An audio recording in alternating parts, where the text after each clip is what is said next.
आज के लेक्चर में डिस्कस करेंगे CSIR नेट दिसंबर 2018 में क्वांटम मैकेनिक्स प्रॉब्लम को। 2018 में टोटल 8 प्रॉब्लम्स पूछी गई क्वांटम मैकेनिक्स से। आज की वीडियो में हम 5 प्रॉब्लम्स को डिस्कस करेंगे। नेक्स्ट 3 प्रॉब्लम नेक्स्ट वीडियो में डिस्कस करेंगे। तो आइए शुरू करते हैं। First question is 3 identical spin half particle of mass m are confined to a one dimensional box L length का दिया हुआ है, उसमें 3 identical half spin half particle confined है। Assuming that they are non interacting, the energy of the lowest 2 energy eigenstate, 2 energy eigenstate की energy पूछी गई in unit of pi square h cut square 2ml square. तो देखिए particle in one dimensional box के किसी भी nth level की energy जो होती है वो कितनी होती है, n square pi square h cut square over 2ml square होती है। आपको क्या गया है कि स्पिन हाफ पार्टिकल है तो एक स्टेट में एक टाइम पे 2 ही पार्टिकल रह सकते हैं। तो पॉसिबिलिटी क्या क्या है, देखिए पॉसिबिलिटी है। Let us consider this state is n is equal to 1 ground state, this stage is n is equal to 2, this stage is n is equal to 3।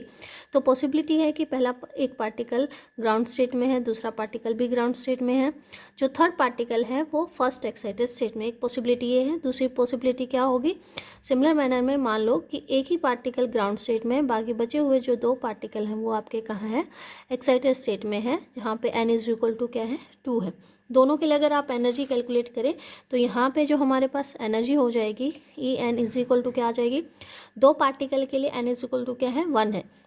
यहाँ पे वैल्यू पुट कर दीजिए तो वैल्यू क्या आ जाएगी, फर्स्ट पार्टिकल के लिए एनर्जी हो जाएगी pi square h cut square over 2ml square, plus next particle के लिए भी एनर्जी क्या हो जाएगी, pi square h cut square over 2ml square, plus next particle कौन से स्टेट में, n is equal to 2 state में, वहाँ पे क्या आ जाएगी ये 4 pi square h cut square over 2ml square.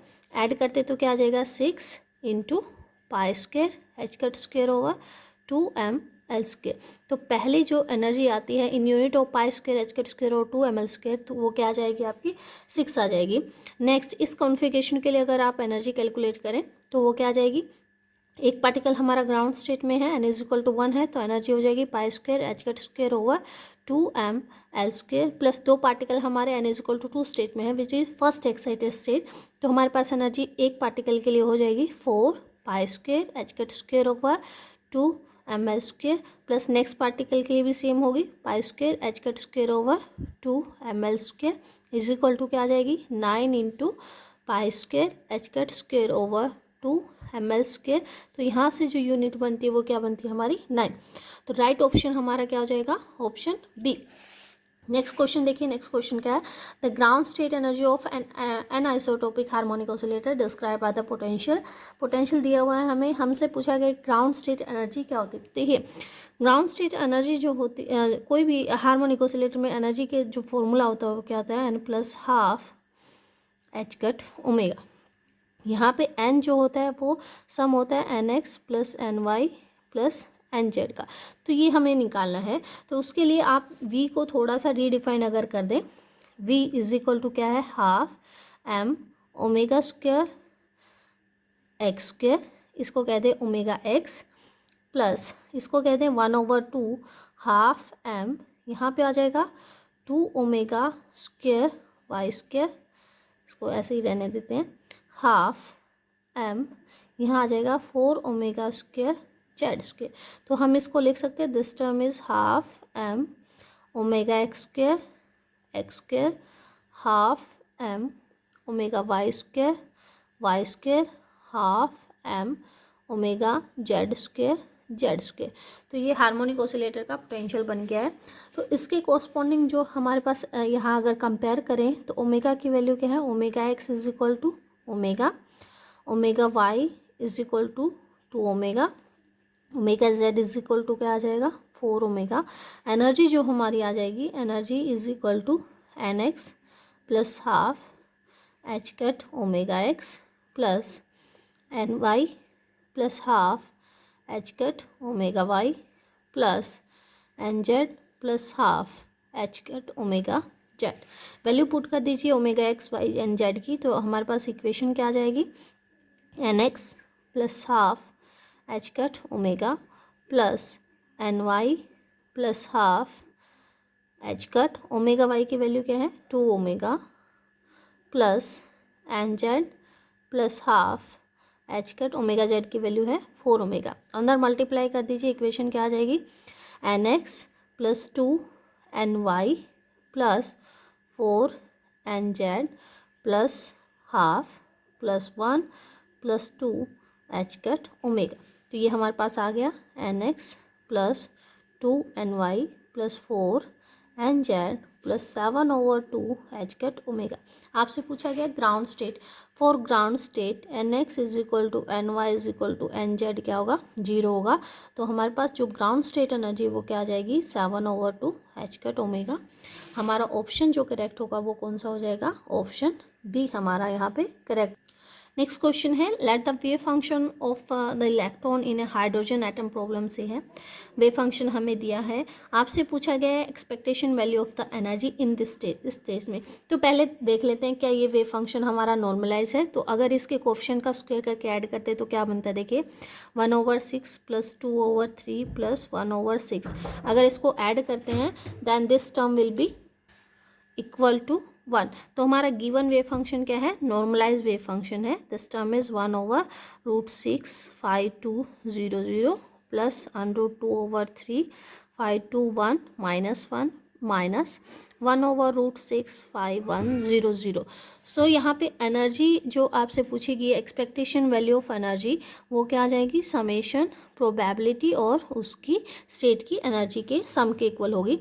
तो देखिए यहाँ पे प्रोबेबिलिटी तो होगी जो उसका नॉर्मलाइजेशन कांस्टेंट है उसका स्क्वायर, और एनर्जी हमें पता है हाइड्रोजन आइटम के केस में किसी भी अनथ लेवल की एनर्जी क्या होती है -13.6/n² इलेक्ट्रॉन वोल्ट। तो ये फॉर्मूला यहाँ पे लगा दीजिए। एवरेज वैल्यू ऑफ एनर्जी क्या आ जाएगी, प्रोबेबिलिटी इस स्टेट की क्या है 1/6, इसका स्क्वायर करेंगे तो, और यहाँ पे n की वैल्यू क्या है 2 है, तो एनर्जी होगी -13.6/2 का स्क्वायर यानी कि 4 प्लस प्रोबेबिलिटी क्या है 2/3 इंटू ये स्टेट अगेन क्या है आपके पास n इज इक्वल टू 2 है, तो एनर्जी हो जाएगी -13.6/4 प्लस में एंड अगेन आपकी प्रोबेबिलिटी 1/6, लेकिन यहाँ state n is equal to क्या है 1, तो एनर्जी -13.6/1।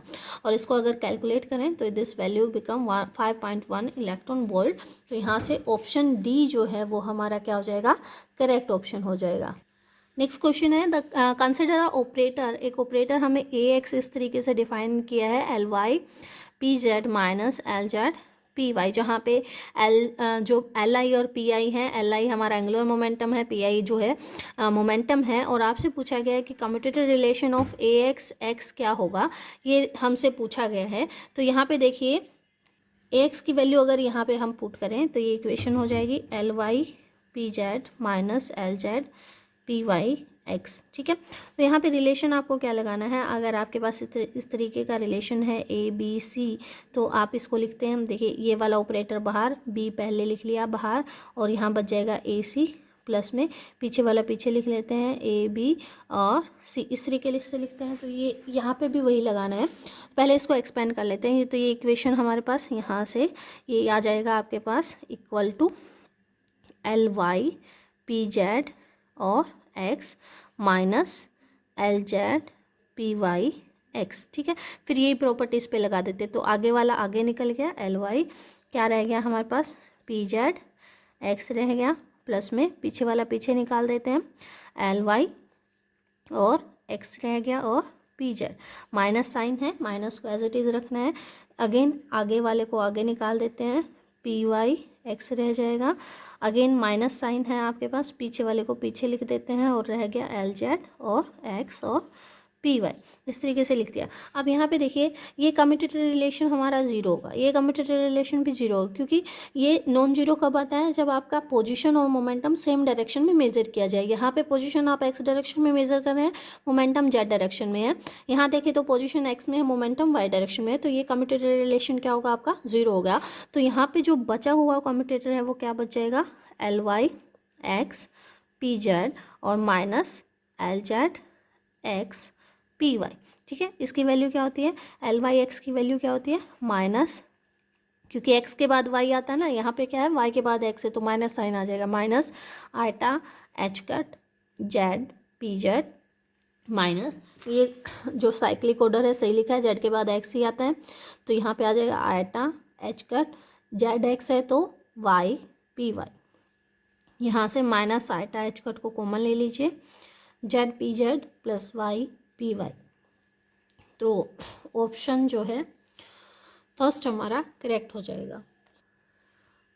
नेक्स्ट क्वेश्चन जो है वो डायरेक्ट फॉर्मूला था।